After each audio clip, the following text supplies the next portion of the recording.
ابھی چند دن پہلے جیسا آپ جانتے ہیں اسلام آباد میں اسلامی دنیا میں اسلامی معاشرے میں خواتین کی تعلیم کے حوالے سے ایک شاندار کانفرنس ہوئی تھی، اور اس کے لیے وزیر تعلیم ہمارے ڈاکٹر صاحب اور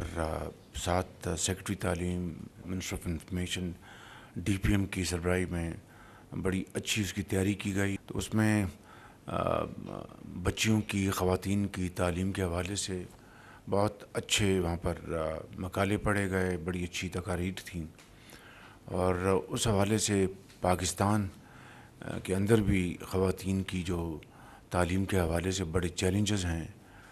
جس طرح کہ آپ جانتے ہیں کہ تقریباً 22.8 ملین جو بچے جو ہیں وہ they are out of schools, اور اس میں میجورٹی بچیوں کی ہے۔ تو یہ ایک بہت بڑا چیلنج ہے، میں سمجھتا ہوں۔ اس کے لیے جو تشریف لائے تھے او آئی سی کے سیکرٹری جنرل، پھر سیکرٹری جنرل ڈاکٹر صاحب وہ تشریف لائے تھے سعودی عربیہ سے، دوسرے مسلم ممالک سے ان کے ایجوکیشن منسٹرز آئے تھے، ان کی یہاں پر بڑی شاندار یہاں پر ان کی موجودگی نے بڑا انسپائر کیا سب کو، ملالہ بھی تھیں۔ تو میں سمجھتا ہوں کہ چونکہ تعلیم ایک ڈیوالوڈ سبجیکٹ ہے، اس میں صوبوں کا ایک بہت بڑا رول ہے، تو میں سمجھتا ہوں کہ وفاق کو صوبوں کے ساتھ مل کر یہ تعلیم کے میدان میں ہمیں جو ہمارے جو چیلنجز ہیں، مشکلات ہیں، اس کو حل کرنے کے لیے ہمیں بہت پرویکٹیولی کام کرنا چاہیے۔ ہم نے کچھ ماہ پہلے تعلیم کے میدان میں ایمرجنسی ہم نے ڈکلیئر کی تھی، تو میں سمجھتا ہوں میں وزیر تعلیم کو گزارش کروں گا کہ وہ صوبوں کے ساتھ بڑی کلوزلی ان کے ساتھ کوآرڈینیشن کریں، اور تعلیم کے میدان میں ہمارے جو ایشوز ہیں اس کو ایڈریس کریں، تو اس کا یہ بہت بڑی قومی خدمت ہوگی۔ پی آئی کی الحمدللہ پروازیں یورپ کی شروع ہو چکی ہیں۔ پیرس پہلا جہاز چند دن پہلے گیا تھا، تو ایک بہت بڑی ایک کامیابی ہے۔ ایک بہت بڑے سیٹ بیک کے بعد بدقسمتی سے چند سال پہلے اس زمانے کی حکومت کے جو وزیر ہوا بازی تھے، انہوں نے پارلیمنٹ میں کھڑے ہو کے جو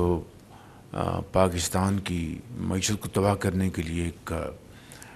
جو تقریر کی تھی، اس کے تباہ کن نتائج ہوئے، اور اس کا پھر پاکستان کے عوام نے جو مسافر جاتے ہیں باہر پوری دنیا میں، ان کو بیچاروں کو کبھی کسی ملک سے کبھی کسی اور ملک سے ٹرانزٹ میں جانا پڑتا تھا، اور اب کئی سال بعد اس معاشی تباہی جو اس حوالے سے ہوئی اور پی آئی کے حوالے سے جو بندشیں لگیں، تو اللہ کا شکر ہے کہ وہ اب بندشیں آہستہ آہستہ ختم ہو رہی ہیں۔ اب امید کی جاتی ہے کہ انگلستان بھی ہماری فلائٹ جائیں گی۔ تو میں اس کے لیے میں وزیر دفاع خواجہ آصف صاحب کو، ان کی پوری ٹیم کو، ان کے سیکرٹری کو، ڈی پی ایم کو، اور درجہ بدرجہ ہمارے جو علیم خان صاحب ہیں، آپ سب کو اور پوری کابینہ کو میں مبارکباد پیش کرنا چاہتا ہوں کہ اس حوالے سے آپ کی جو کاوشیں ہیں دن رات وہ رنگ لائی ہیں، اور اللہ تعالیٰ کے فضل و کرم سے ہماری جو فلائٹس شروع ہو گئی ہیں، اور یہ امید کی جاتی ہے کہ جلد انشاءاللہ لنڈن بھی ہماری فلائٹس جائیں گی۔ تو پاکستانی جو ٹریولرز ہیں ان کے لیے بے پناہ آسانیاں پیدا ہو جائیں گی۔ تو میں سمجھتا ہوں کہ اس کے لیے ہم سب اللہ تعالیٰ کے حضور شکر بجا لاتے ہیں، اور میں تمام کابینہ کے ممبرز کو فرداً اور اجتماعاً میں مبارکباد پیش کرتا ہوں۔ اسی طریقے سے پنجگور کے مقام پر پاک ایران سرحد پر نئی کراسنگ کا آغاز ہو گیا ہے، تو اس سے میں سمجھتا ہوں کہ قانونی تجارت کو انشاءاللہ فروغ ملے گا، اور جو سمگلنگ ہے اس کی روک تھام میں مزید اس میں کامیابی حاصل ہوگی۔ تو میں اس حوالے سے میں اپنے برادر ملک ایران کا بھی شکریہ ادا کرتا ہوں کہ جنہوں نے اس میں انہوں نے تعاون کیا، اور یہ ایک نئی کراسنگ ہماری اس کا آغاز ہو گیا ہے۔ کرم میں الحمدللہ حالات نارمل ہو رہے ہیں۔ امن معاہدے کے بعد ایک بہت بڑا دھچکا لگا تھا، لیکن اب الحمدللہ اس میں اور جو وہاں پر مورچے جو قائم کیے گئے تھے وہ مسمار کیے جا رہے ہیں، اور وہاں پر اب خوراک اور ادویات کی وہاں پر اپنا سپلائیز پہنچائی جا رہی ہیں، اور میں سمجھتا ہوں کہ یہ ایک بہت ایک خوشائند بات ہے، اور امید ہے کہ انشاءاللہ تمام سٹیک ہولڈرز مل کر وہاں پر اب امن کو وہاں پر قائم رکھیں گے، اور جو متحارب جو گروپس ہیں ان میں جو اس وقت جو ٹینشن تھی اس کے خاتمے کے لیے وہ مل بیٹھ کر اپنا اس کو سپروائز کریں گے، اور انشاءاللہ آئندہ یہ واقعہ دوبارہ نہ ہونے کی پوری انشاءاللہ کوشش کریں گے۔ اور فتنہ الخوارج کے خلاف جو افواج پاکستان نے آرمی چیف کی سربراہی میں جو ایک آپریشن شروع کر رکھا ہے، اس میں دن رات کارروائیاں ہو رہی ہیں۔ ابھی انٹیلیجنس بیسڈ آپریشن ہوا ہے بلوچستان میں، جس میں 27 جو یہ تھے ٹیررسٹ وہ جہنم رسید کیے گئے ہیں، اور اس طرح دوسرے جگہوں پر بھی اس کا پوری طرح آپریشن کیے جا رہے ہیں۔ یقیناً اس میں بڑی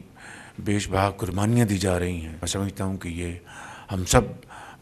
کو اس کا پورا احساس ہونا چاہیے کہ انہی قربانیوں کے نتیجے میں انشاءاللہ یہ فتنہ الخوارج ہمیشہ کے لیے دم توڑ جائے گا، اور انشاءاللہ یہ پاکستان دوبارہ یہاں پر وہی امن قائم ہوگا جو 2018 میں میاں محمد نواز شریف کی لیڈرشپ میں مکمل طور پر پاکستان امن آ چکا تھا۔ یہ دوبارہ انشاءاللہ امن آئے گا، اور یہ قربانیاں تاریخ انشاءاللہ ہمیشہ اس کو یاد رکھے گی۔ ہم نے پیچھے ہماری ایک میٹنگ ہوئی تھی جس میں منسٹری آف پاور نے اپنی پریزنٹیشن دی تھی۔ اس میں جو ٹاسک فورس ہے وہ بڑی تیزی کے ساتھ وہ کام کر رہی ہیں۔ تقریباً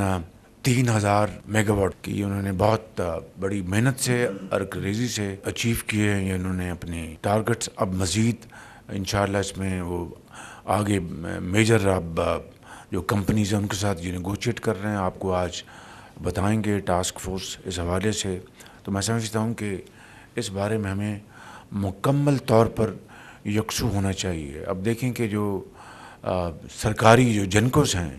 ان کا کیا کام ہے کہ وہ جناب کیپیسٹی پیمنٹس لیں، وہ سرکار کے پروجیکٹس ہیں، اور میں سمجھتا ہوں کہ پھر جو ڈالرائز جو لے رہے ہیں میں سمجھتا ہوں کہ وہ بھی ایک بہت بڑا ایک چیلنج ہے۔ تو اس حوالے سے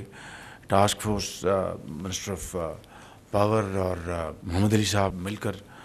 بہت اچھا کام کر رہے ہیں۔ آج بھی اس بارے میں وہ بتائیں گے۔